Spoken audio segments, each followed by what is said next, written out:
this down.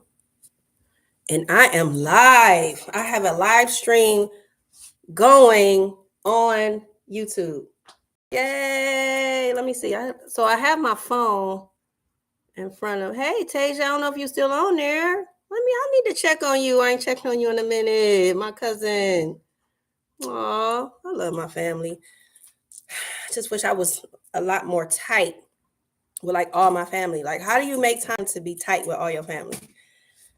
You have to have events and things that happen where my family, that side of the family is good with that. My mom's side of the family, they're really good with, making sure at least once a year they get together, but they get together a lot. They do get together a lot. It's just a matter of me making time to get there when they have something so we can see each other. And all right, so today, welcome to the midday motivation that happens here every MINDAY, 12:15 p.m. Eastern.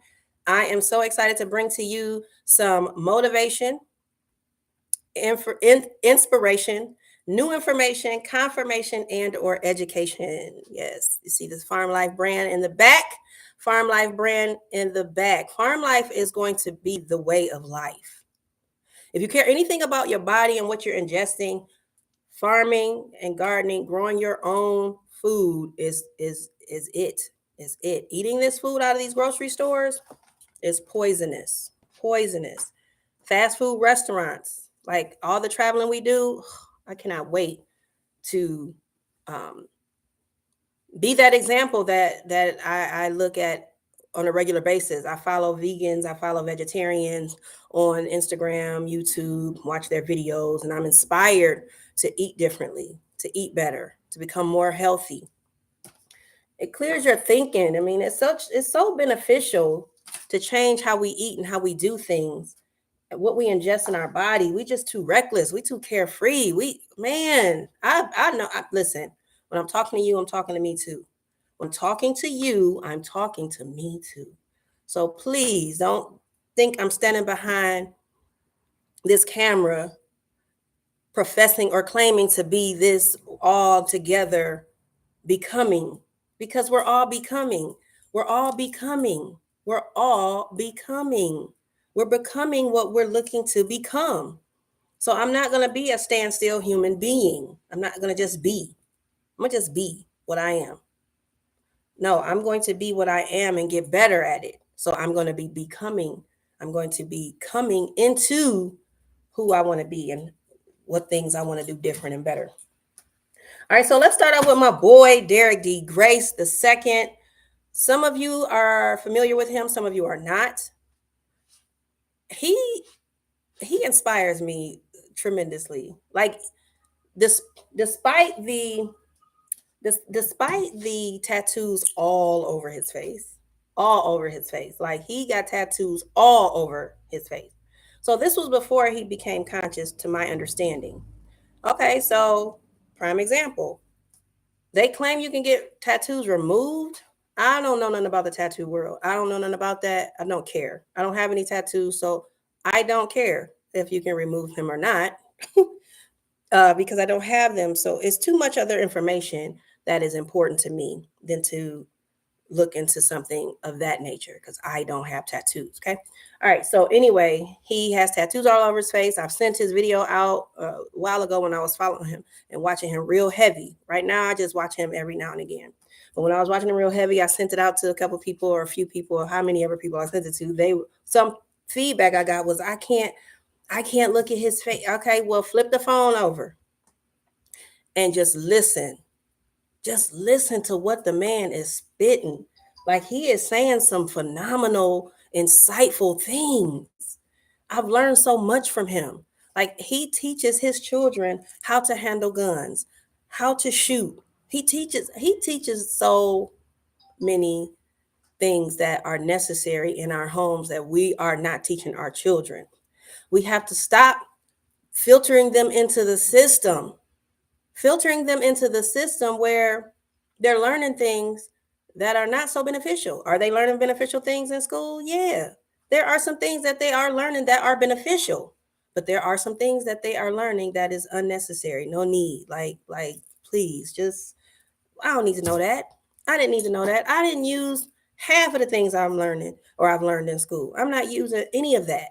Okay. So it's a waste of life. It's a waste of time. So we need to be instilling certain things into our children.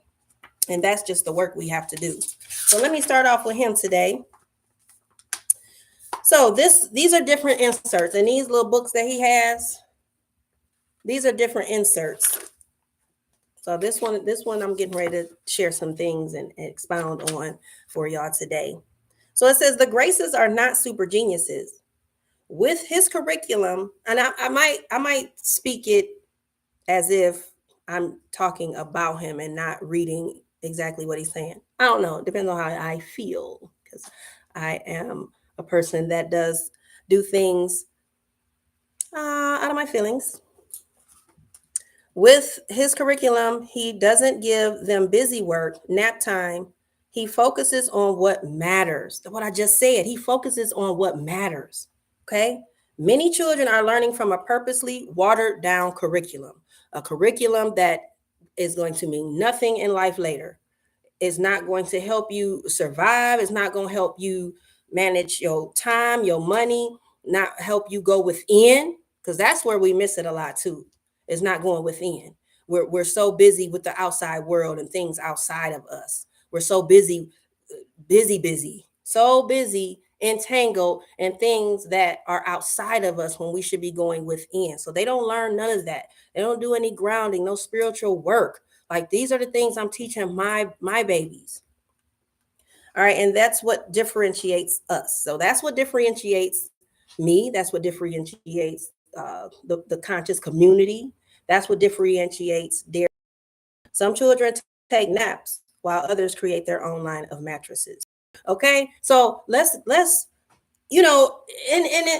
I'm torn because I am in this world.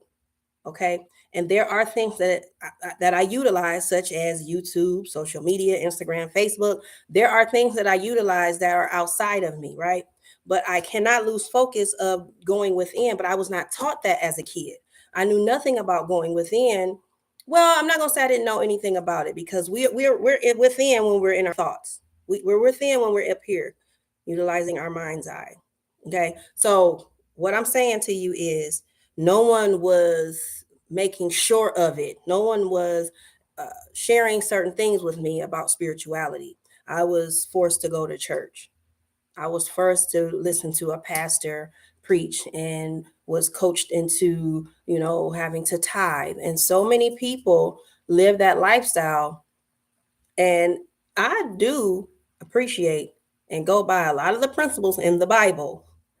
But the way things have gone and what I've learned and researched, I have chosen another route, just like everybody. Everybody chooses their God, their higher being, their what they look to in the universe, right? So we all choose what path we want to go. All right, so the game will change when we have an honest moment and come to grips with the fact that our elders had no idea of what we would face in 2018 and beyond. Okay, they what, some of them were privy, some of them were mindful of what the future could look like. The info they provided is outdated, hence why many of us are on a path to die out the same exact way that they did. No, thank you. I don't want to take the same path that they were unhealthy with, or the same path that they were unhappy with, the same path that was their demise. I don't want to take that path. We must unlearn and relearn. We must unlearn. That's his thing. Unlearn and relearn. We have to relearn. We have to look at things differently. The stuff that they show us on TV, we don't know what we're looking at. We don't know if that's real. We don't know. We don't know. We don't know. But we're so quick to believe everything we see. And we have to stop doing that. It is detrimental to our health. Play the game by the same rules Granny and them did. Look up at the scoreboard in 20 years and see how much you all have in common. Okay? And it's sad. And it hurts my feelings that, they didn't get further than what they could have had they known better, had they done different. Okay, and it's our environment that keeps us in this cage. All right, so let me go into the next one. This is volume 3. That was volume 4, and this is volume 3. Derrick Grace, God's amongst men. God's amongst men. And I want to say this. I am a God. You are a God. But you know what? So many people take that offensive. People take offense to that. When you claim to be a God, when you know that you are God, know who you are, some people, there's a community of people who take offense to that and are like, how dare you say that? But you are a God. Okay.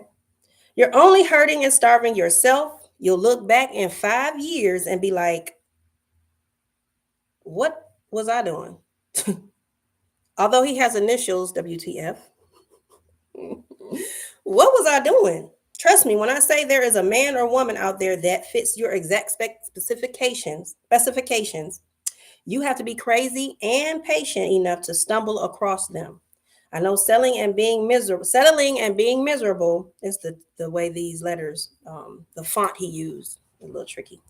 I know settling and being miserable, but safe is the norm. I'm gonna say that again because I posted about this. I didn't say much, but I said, I'm gonna see who sees this and really like gets it. We have to stop turning a blind eye. We have to stop turning a blind eye. I know settling and being miserable, but safe is the norm. That's why we have to unlearn and relearn. So he keeps reiterating, unlearn and relearn. Do you think they are really for our good and they really teaching us and showing us the way? Yeah, we come on. We can't believe that no more. We can't believe that no more. Please, please, please wake up. This this is a game board. This is one big gigantic game board. And we're gonna have to come to grips with it, whether we like it or not. And I had a conversation last night, me and Soup, and it said we were saying like, I see why people turn a blind eye. I see why people don't want to know the truth. I see why people don't want to know anything different. It's a scary place. And I'm so torn with, oh man, I'm so torn every day. And I get it. Nobody wants to live in the world torn. They just want to, I guess, take the easy way out. Take the easy way out. But what good is that for? That's selfish. That's selfish right there. That's selfish. Memories will far outweigh, memories will far outweigh moments. If he or she can teach you, correct, and provide a new perspective, their existence will never get old. Tangible, physical, and the highs fade. I'm gonna say that again. Tangibles, physical, and the highs fade.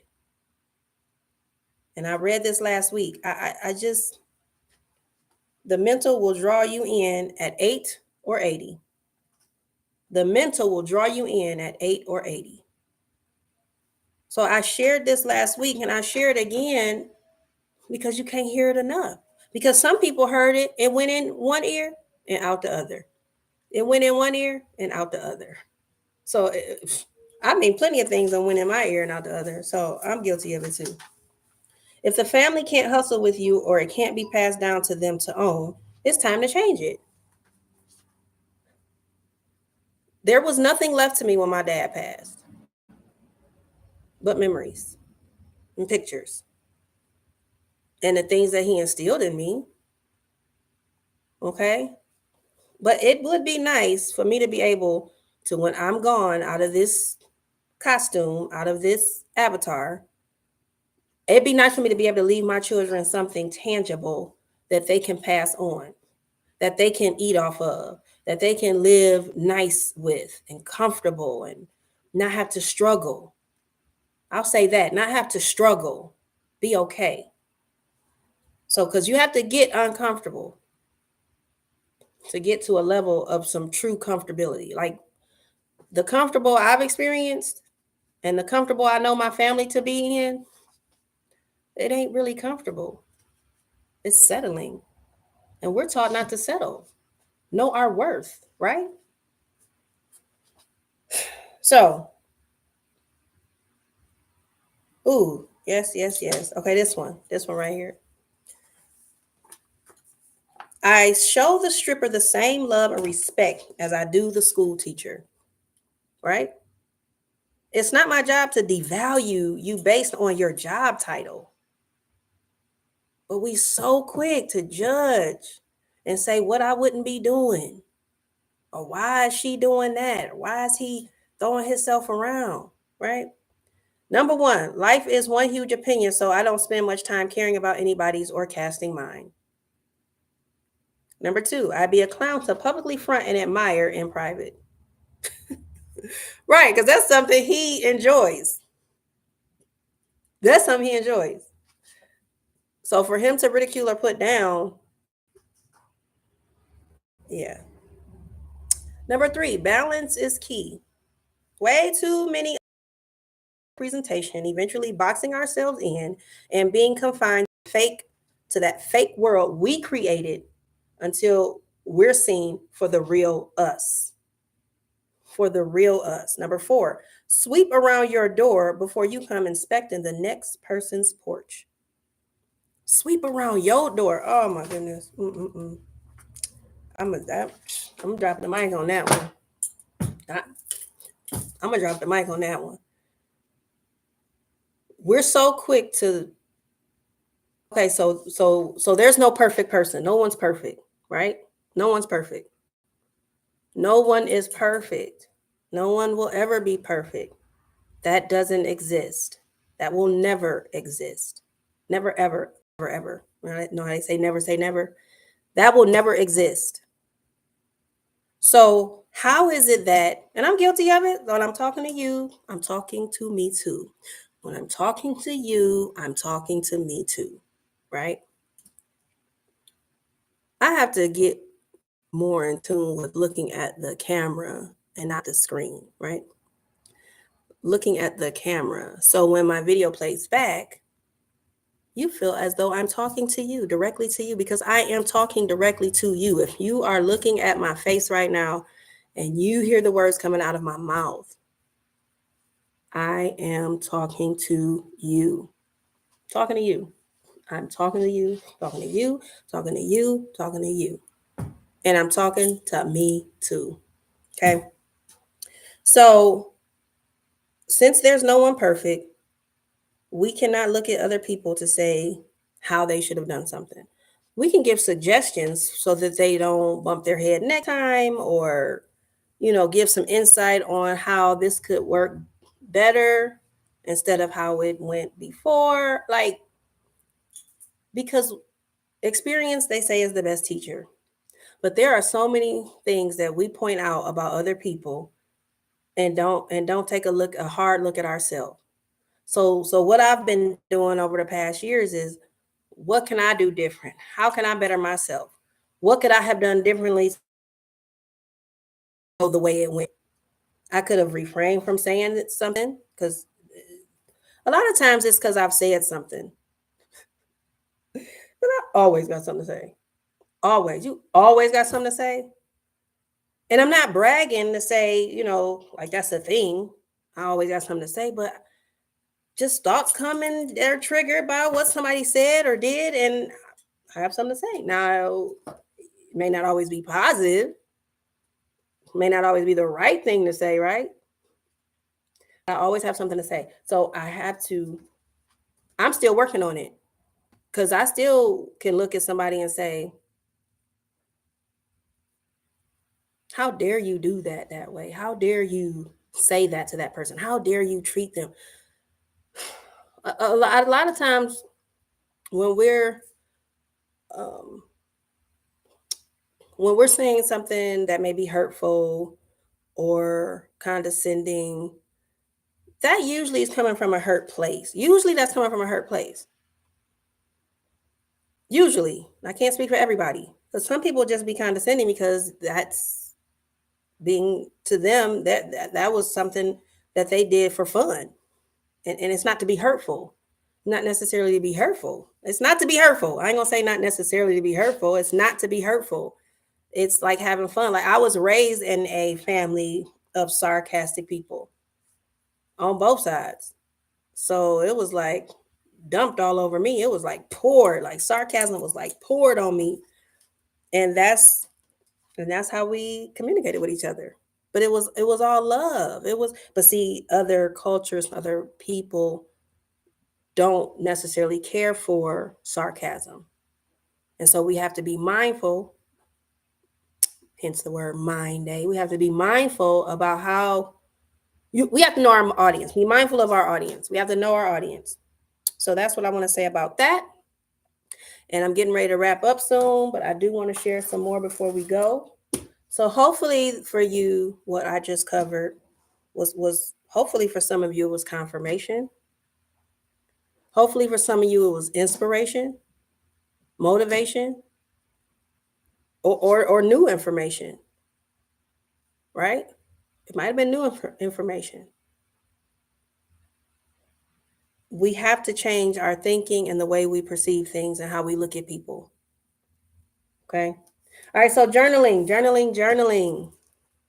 Today I affirm a journal that nurtures self-care. Now, some of y'all are familiar. Some of y'all are familiar with my journal. Some of you are familiar. And so this just has some inserts. I love this journal. I'm going to actually create my own. And this will be an inspiration for it. So today, I want you to journal. If you have not already journaled, or tomorrow, if you don't already have a journal or something that you follow, I want you to look at this video and take these two topics. List 5 things that you want to rearrange in your life. Take a look at your life. Take a look at your life and look at what you want to rearrange in it. Okay? And then think about what excites you. What gets you excited? What gets your blood pumping? That can go into what you're passionate about. Because most of the videos and things that I research, and things that I listen to and watch, they always say find your passion. Find your passion, find your passion, find your passion. And sometimes we struggle with what that is. And especially if you have an ever going creative mind, such as my own, you can think or feel you're passionate about multiple things. And you can be passionate about more than one thing. I know that to be true. But find your passion, write down what excites you, 3 to 5 things that excite you. I'm going to give you a number. It doesn't give you numbers on here, but I'm going to give you numbers. I want you to find 3 to 5 things that excites you. List 5 things that you want to rearrange in your life. What would you like to rearrange? What would you like to change about your life? Okay. What would you like to be different about your life? Okay. All right. And then, how many minutes? Oh, okay. I'm cool on time, although I got started late, but that's between us. Okay. So if they don't see the video, they don't know I was late. Right. Okay. All right. So Jeff Hamilton, organic gardening.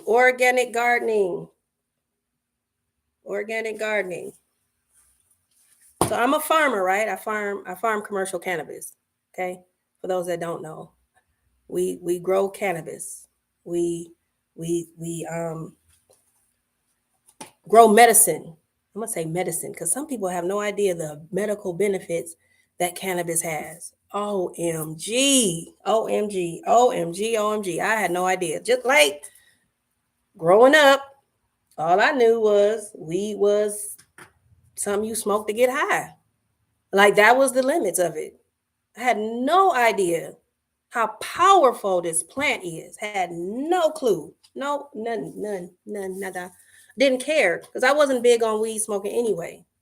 I think I tried it a few times and I'm just like, no, this isn't for me, guys. And I wasn't pressured into it.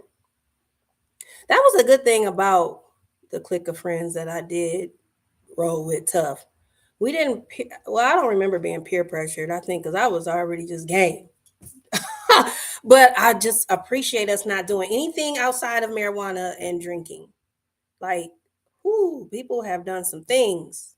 People in they cliques have tried crack, cocaine, and then they went on to heroin. So I'm just glad my group of friends did not take that route. We did a little, they call it ganja, Mary Jane. But no, seriously, the medical benefits that it has.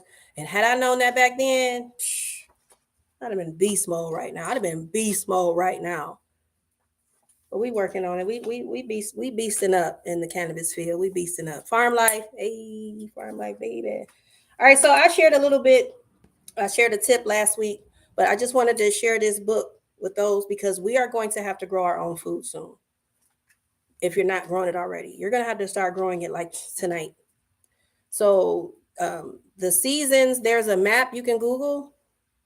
There's different seasons for different states. Every state doesn't grow in the same season, the same months. So typically it's between April and June.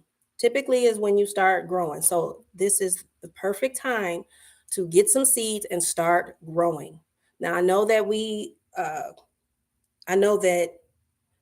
there's people who live in apartments or in a house in a certain areas, certain neighborhoods that if you try to grow, then rodents and pests and all that can just destroy it, right?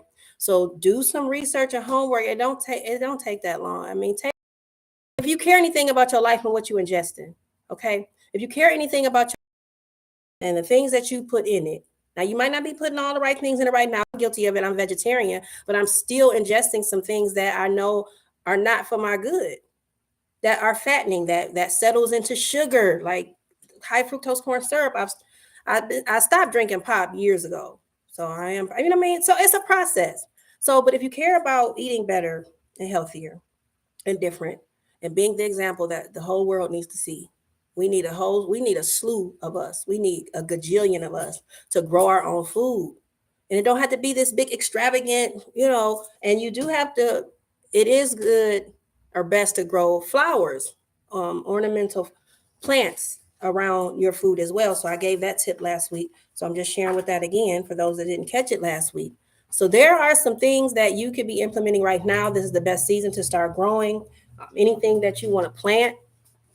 I am doing some research on where to get seeds from because I'm so torn with everything because we don't know what they're doing to the fruit either.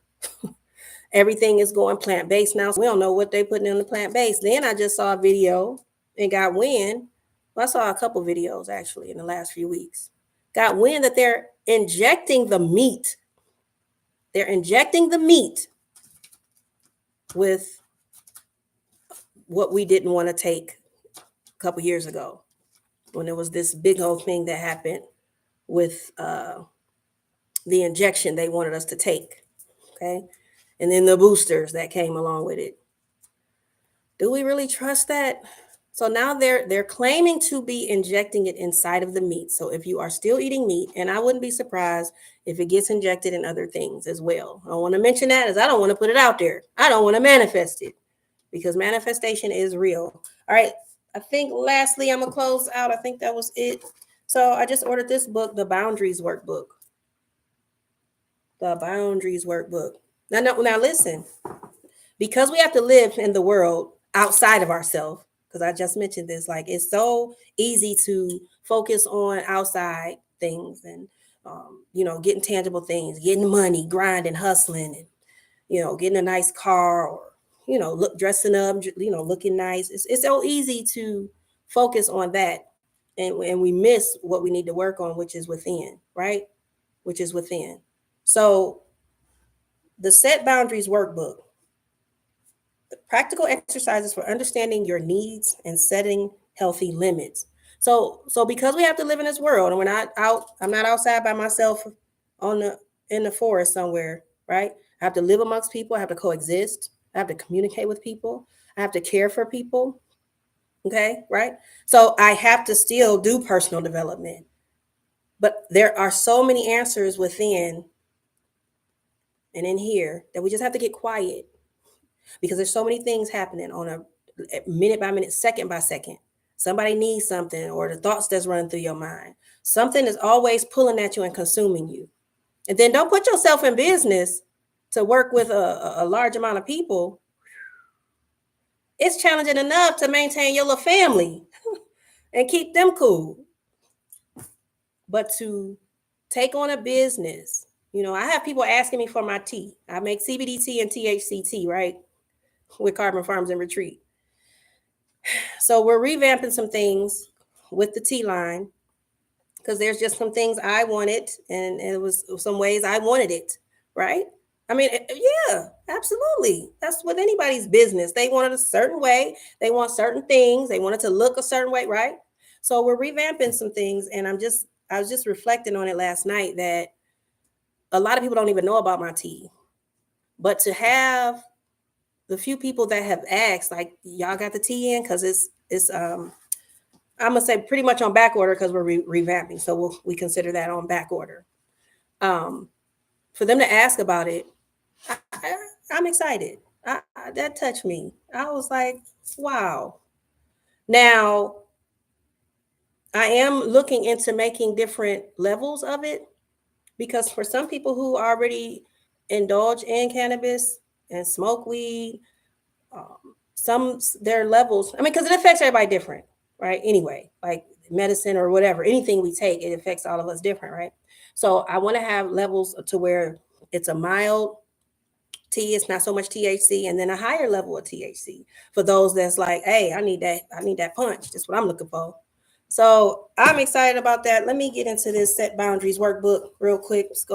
I was saying that just before I went into the tea line, is because since I'm not going to live out in the woods right now off the grid, I'm not off the grid yet. I'm inching my way. Then I have to focus on how to be in this world amongst people. So I'm just going to read a couple of topics out of here just to inspire somebody else who I know for years I've struggled with boundaries, because that's me putting myself last. When you don't set boundaries, or okay, so if you don't set boundaries, then you're just willing to do whatever. Somebody can get you to pretty much do anything. When you do set boundaries and you don't follow and stand on them, then you're putting them first. And I know sometimes we wrestle with that, saying, I know I have, and I know many of us do, the selfish versus selfless. And so if I, allow them to overstep my boundary, that's me putting them first. That's me being selfless.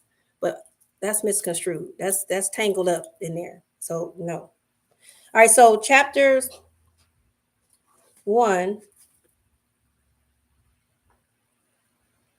All right. So chapter 1, what does it mean to have healthy boundaries? So that's first. That's first and foremost. And I'm getting ready to close out. That's first and foremost. What does it mean to have healthy boundaries?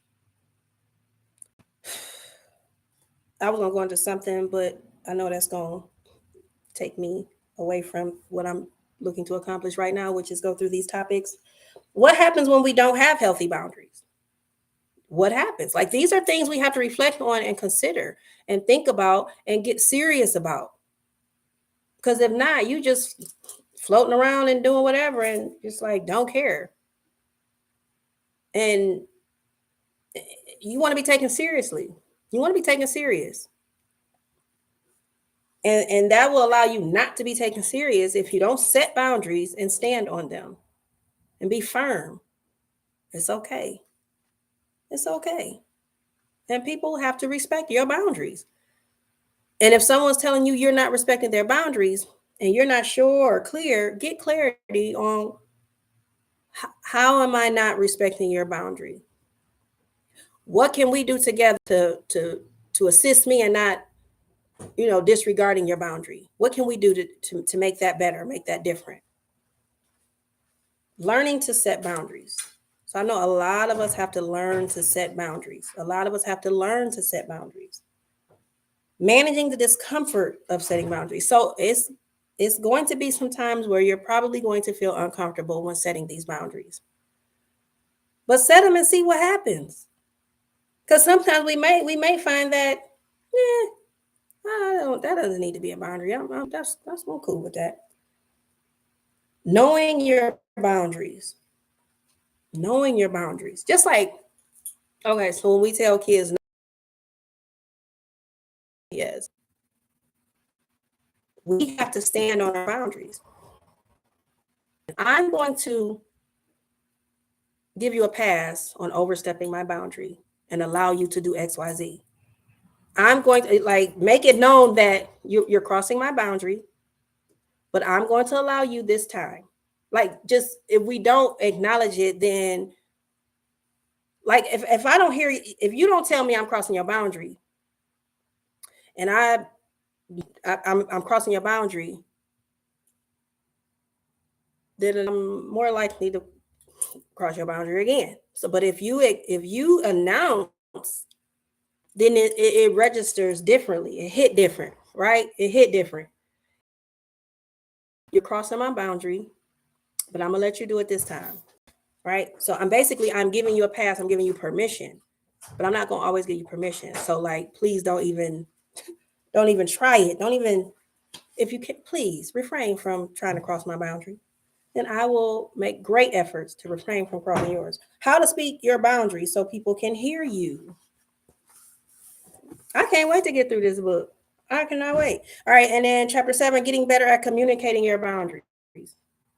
Getting better at communicating your boundaries. I think that's where a lot of us lack is communication, communicating, and just having more compassion for one another, because I've worked so hard over the years for that not to be my go-to. I don't want that to be my go-to.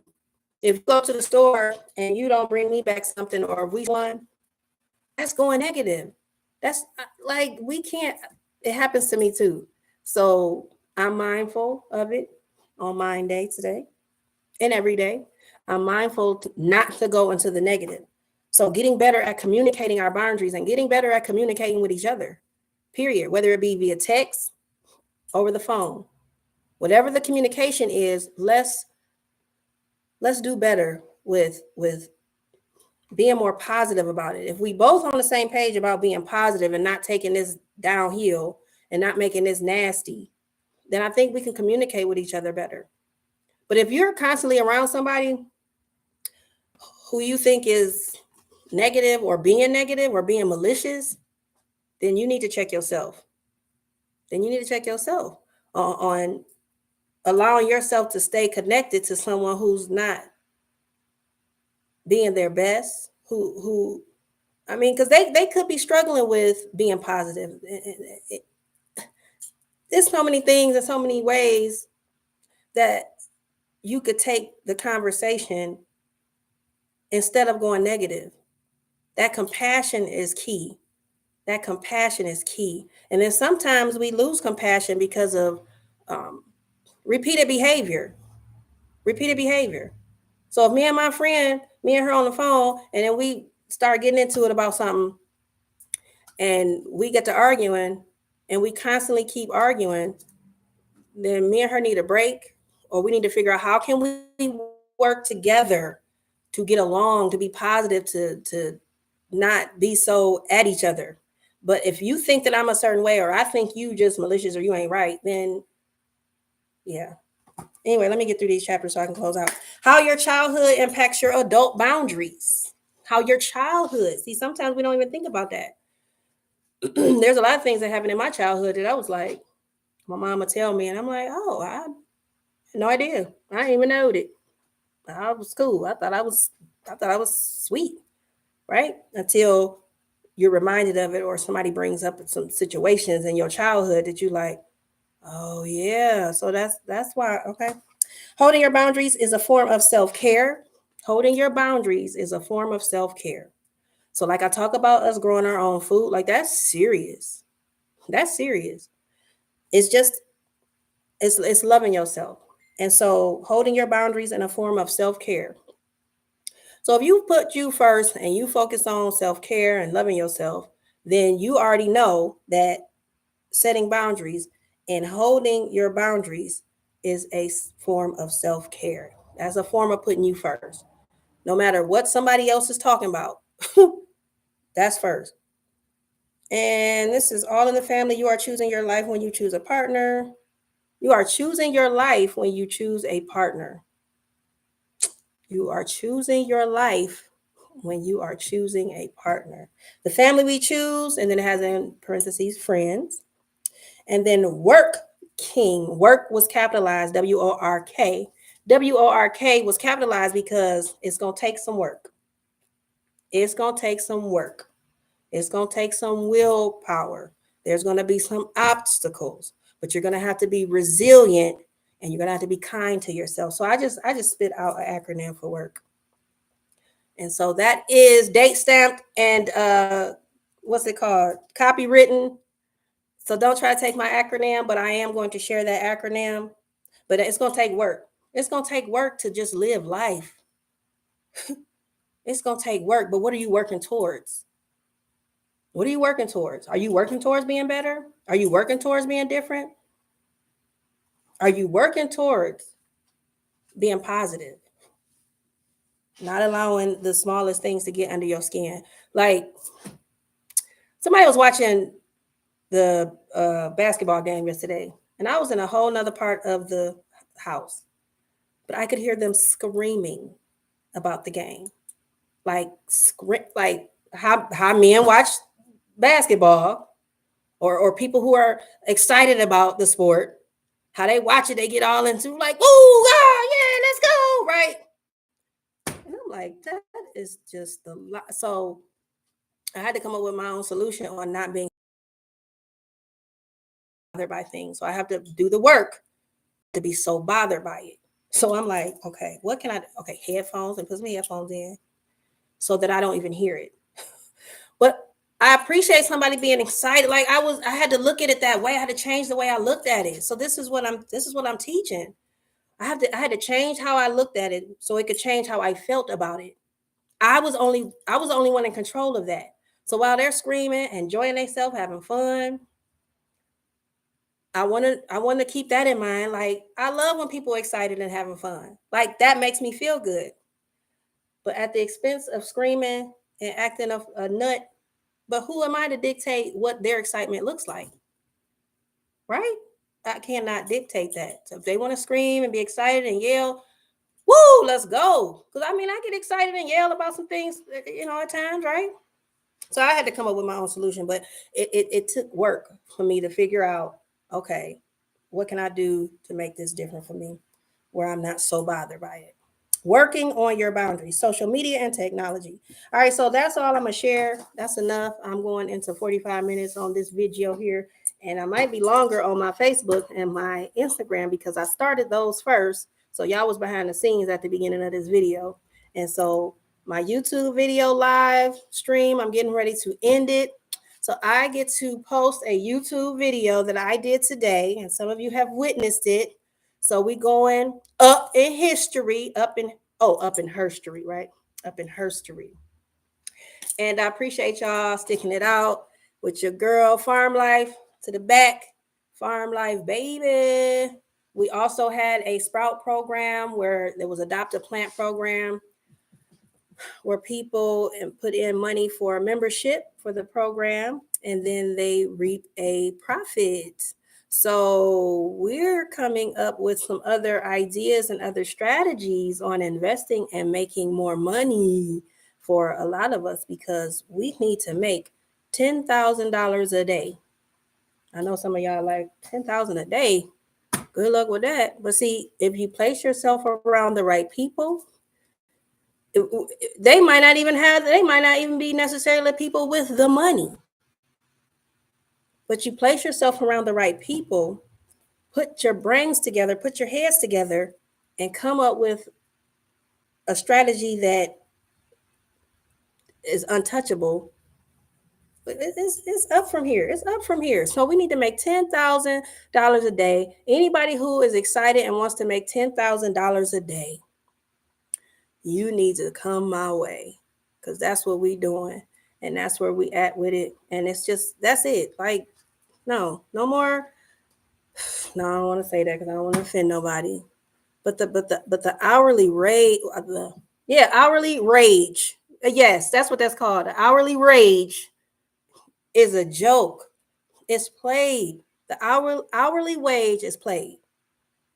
It is an insult at this point. Like seriously, it's an insult. The things that the prices that's going up, I can go on and on, but I'm gonna end my video. Love y'all to life. It's never listen to me. It's never too late to be great. And I highly suggest you start today. And for my ladies, educate, motivate, slay. And remember, it's all about me. Motivate, educate, elevate. And for now, that's all I have to say. Oh, do not procrastinate. Don't wait. Don't hesitate. Start being great today. Peace. And stream. Oh, and I forgot.